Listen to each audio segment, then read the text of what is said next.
Hi, my name is Danny from Autowerks, and I do auto repair, and also I do performance engine tuning of primarily Volkswagen, Audi, BMW, and Porsche vehicles. So I get asked a lot of the same questions over and over again, and so I decided to try to make a video that would sort of show people behind the scenes a little bit of how tuning a car works, and hopefully answer some of the questions that I get asked day in and day out. So the first thing I do when I'm going to tune a car is I find out what the vehicle is and see if I already have a file for it by looking up the ECM part number, or for some vehicles like for Mark IV 1.8Ts, as long as it's an Immobilizer 3 car, which I can tell by looking in the instrument cluster with the scan tool. It's mostly 2002 and up, basically. I know that they're all the same file. So I can pull the file up in my computer, and then I have to look for a driver. So my software I use is ECM Titanium, and it goes through and it automatically searches and finds the correct driver. Now it says it's for an A3 because the file they built the driver off of was an A3, but it's the same file, so it doesn't matter. So you pull the file up, and that brings up all the maps in the computer. Alright, and so now that you've got the maps all located in the computer, you can see that there's all sorts of different things that this map has pulled up as far as different charts and different maps in the ECM.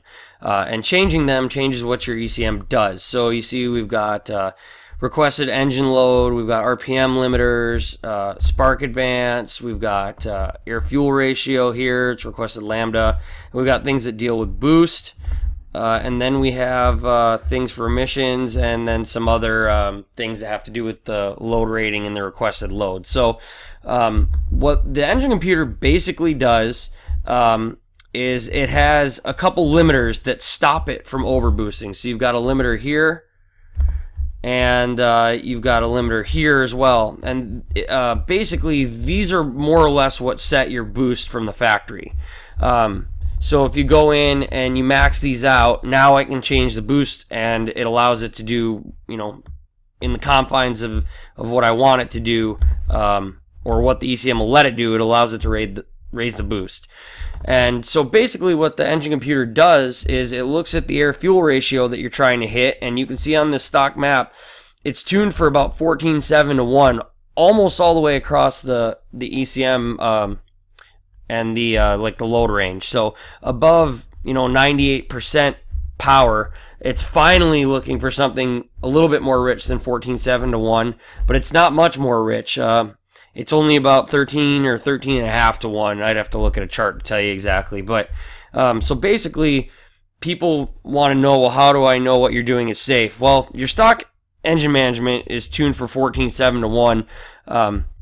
One of the most or more agreed upon air-fuel ratios for a turbo car is 11.5 or 12 to 1 air-fuel ratio is considered safe under maximum boost and load. So this isn't considered safe, really, but they're able to get away with it by not having aggressive timing, and also by not pushing the boost. And the reason they do that is because this is what makes the catalytic converter work most efficiently. So then you've got you've got some maps in here for turbo pressure, and you can see it's not actually boost, it's all in percentage of load requested.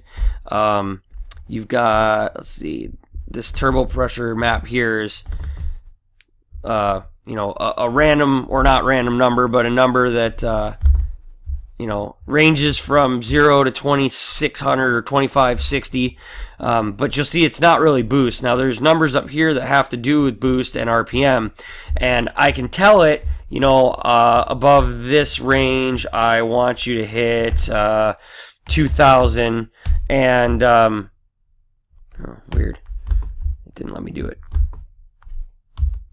There we go.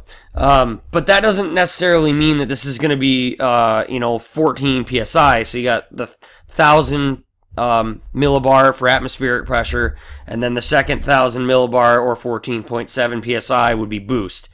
So now I've kind of told it to do that, but if you're not getting the fueling that you need, or something else is wrong, like you've got a boost leak or something like that, it's not going to actually do it. So here I've gone and I've pulled up an actual modified map. So we've gone in and we've raised the RPM limiter to 7,200 instead of 65, I think it is. The maximum speed of the vehicle has been maxed out to 510 kilometers an hour, which is the highest that I can actually even make it. That's a lot. It's faster than your Golf or Jetta will ever be able to go anyways. And we've gone into the air-fuel ratio chart, and now we're hitting a much more safe fuel ratio, which is going to allow us to hit a higher boost. So you can see, you know, on this at 60% throttle, 3,000 RPM, we've started to target more like low 14 or high 13 air-fuel ratio. And by the time we get down to the end, this is around 11.5 to 1 here. This is 12 to 1. About so what the engine computer basically is going to do now is it's going to say, I'm at this RPM, I'm at this throttle, and I'm going to hit this air fuel ratio, and I'm going to increase the boost as far as I can within the confines of what you've told me I can do, as long as I can hit this air fuel ratio. So people say, well, how much boost is your file going to be? And you know, the answer to that is, well, I might have gone in and I might have told it that I want to hit, you know, 100% of what I'm allowed to do, but that doesn't mean that it's going to do it. And I might have maxed out my limiters or increased my limiters so that they'll do what I want them to do, but that doesn't mean that it's going to actually do it. What I'm basically saying is, people want to know, you know, how many horsepower or how many boosts it's going to hit, and the big question to that is, and the big answer for that is that it really depends on what kind of condition your car is in. So if your mass airflow sensor is bad and it's not reading correctly in grams per second, you're not going to hit 16 or 18 pounds of boost. If your breather system is bad, meaning all the plastic pipes on the 1.8 turbo is under the intake and on the valve cover, that breather valve next to the diverter valve on the turbo inlet, if you've got cracked hoses, if you've got leaks, you're not going to hit what you should hit. And you might not hear a boost leak because you can actually have boost leaks inside those hoses under your intake manifold that you won't hear, you won't see, but that we can see when we read your mass airflow sensor. The 2-liter turbo, they have a diaphragm that can get torn in the diverter that's bolted to the turbo. They also have the PCV valve on the front of the valve cover, and that thing is really common to blow out, especially on tuned vehicles. And when that happens, there's nothing that you can do to try to tune to hit 20 psi or whatever. It's just not going to happen. So I get questioned by people all the time, well, what can your tune do, or what does it do? And the answer to that is that the tune can do anything that any of the big companies' tunes can do, and is more likely to be more aggressive than their tune, because I can see your car and I can read it and I can know that it's not detonating, so I can push the timing if I want. I can push the boost and I don't have to worry about it. So very often I'm able to beat the big companies' tunes without even modifying Spark Advance, just by tuning for a higher air fuel rate, or for a better air fuel ratio, but not necessarily as rich as theirs, and for more boost. For example, this tune is a tune that I didn't write. My tunes typically only target 12 to 1 air fuel ratio because I don't do remote tunes. I drive the car and I make sure that it's driving right when I'm done tuning it. So I don't have to tune overly rich. More lean is more power, as long as you're not, you know, getting to the point where you're risking causing problems. So you know, tuning for 12 to 1 air fuel ratio and raising the boost is generally enough to do it. So the reason I don't, you know, dyno or put out horsepower numbers is because basically the majority of the cars that that come to me don't have brand new breather systems, might not be running colder spark plugs. A lot of them have reverted to a catch can instead of the stock breather system because they didn't want to replace the stock breather system because it was too expensive, or somebody on VW Vortex told them that the stock breather system is junk. And then generally with the catch cans and the deleted breather systems, the cars don't run the way that they're supposed to run. They don't hit the boost they're supposed to run, and they don't make the power that they really should be making. The factory breather system is the best thing for the vehicle. It makes it transition in and out of boost the best. It runs the best. Other things you can do to improve the performance of your car can also limit the boost your vehicle can get. The example I like to use is if I'm blowing through a straw, I'm going to create a high pressure in that straw. But if I'm blowing through, say, a toilet paper tube, I might not be blowing the same pressure, but I'm definitely getting a higher airflow due to the size of the tube because it's much bigger than a straw. So people get caught up on boost numbers where they've got upgraded exhaust, they've got a 3-inch downpipe, maybe even 3-inch all the way back, no cat. They've got maybe an upgraded intake manifold or an upgraded turbo. And as they approach redline with their stock KO3S turbo, it starts to fall off till it's only 14 psi, and it starts out at 18 or something like that. On some vehicles, you're just not going to be able to hit 20 psi, and have a good safe tune. Like I said, the ECM calculates all of this. I'm not trying to override any of it. If you have such a free-flowing intake and exhaust system that your turbo can't keep up based on the air-fuel ratio that we're trying to hit and everything, it's not going to hit that. And that doesn't necessarily mean you're making any less power. It just means that you're more volumetrically efficient, the turbo can't keep up, and really the only thing you can do at that point is upgrade your turbo to hit those higher numbers. But again, I want to stress to people, the pressure is not what matters. It's the amount of airflow that you're getting that matters. And that's really all that matters and really all you should be worried about. Alright, so here I've pulled up a file from a 225 horse Audi TT that I had to build. This guy had big injectors, and so people say, well, what can you do? And I can do that too, just like any of the other companies that you go into the hex data, you have to tell it, okay, this is the formula that I want you to use to know what size injectors you have. And also there's latency or delay in the injectors based upon the voltage. And so there's some stuff you have to change for that too. But basically, sometimes when I go out to a car and I download the file from it, the system doesn't find a driver automatically, and this is an example of that. I'm going to hit abort because I know it doesn't have it in the system. So what I have to do is I have to email this company, Alien Tech, who makes my system. They're out of Italy, and overnight they come back and they email me back and they upload the driver. And they might already actually have the driver in the system, and for whatever reason it doesn't recognize it, or they might have to make it and upload it. In this case, they just wrote me and they said, use this A775_366 driver. So we pull it up in the system, and it brings up the maps. Now on this map, instead of the air-fuel ratio actually being in lambda, it's just a number between 0 and 255. So 128 across the board pretty much means that what we're doing is we're hitting 14.7 to 1. But really there's no explanation on what the air-fuel ratio actually is. So I'll go ahead and pull up this file. It has anti-lag on it, and it has, because it has no cat, so that's disabled. I did that in the hex editor.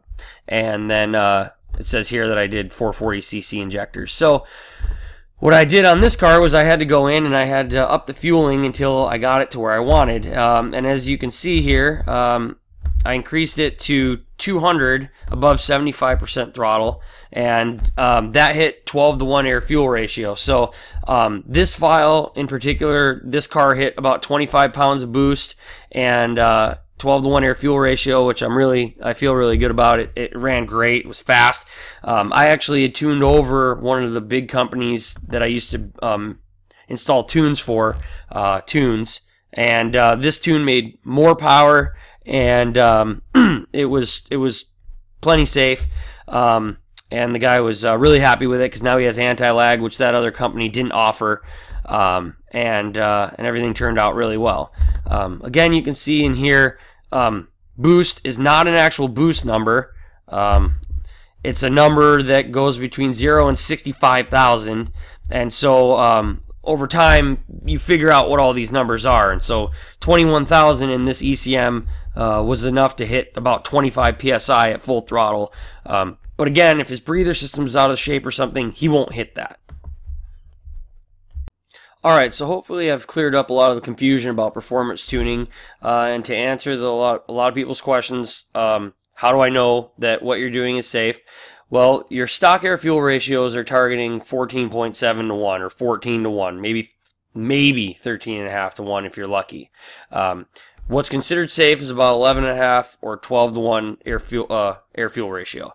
So by targeting a more rich air-fuel ratio and raising the boost to a level that's safe for your turbocharger, which is 14 to 18 PSI, maybe on some of the KO4 cars higher, you're not really risking anything because you're not pushing excessive pressure that's going to cause 300-degree air intake temps, and you're actually running more rich, which is safer. But the factory really can't do that because they need to make the catalytic converters work properly and stuff like that.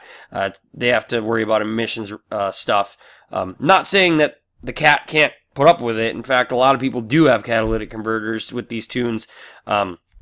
And they don't see early failure or anything like that unless they're trying to use anti-lag with the cat, but that's here nor there. So I didn't talk too much about naturally aspirated vehicles because there's a much lower probability that you're going to cause any problem on them. You're going to richen it up to about 13 to 1 instead of 12 to 1 air-fuel ratio.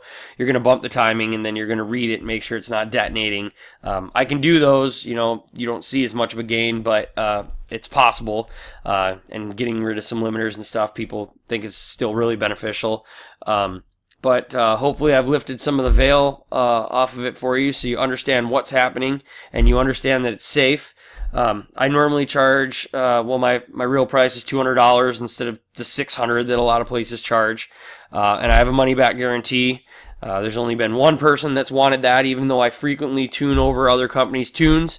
And the reason he wanted it wasn't even the tune. It was just because he had problems with his vehicle that he couldn't afford to fix at the time, or didn't want to fix at the time with the breather system and some exhaust issues. And so even though I'm tuning over $600 tunes, most people opt to stay with my $200 tunes because they put out more power, because I'm able to drive your vehicle and make sure it's actually functioning properly, and also because they're a third of the price.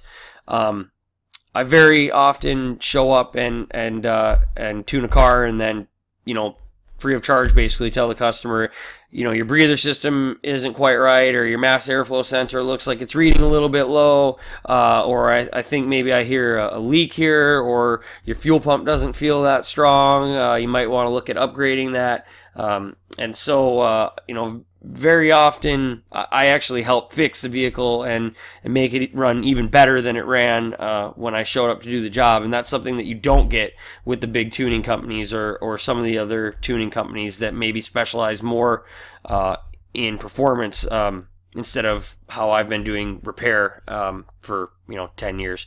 I can do multi-maps. Most people don't opt for it. The main thing that people ask me about multi-maps for is because they think they're going to get worse fuel mileage.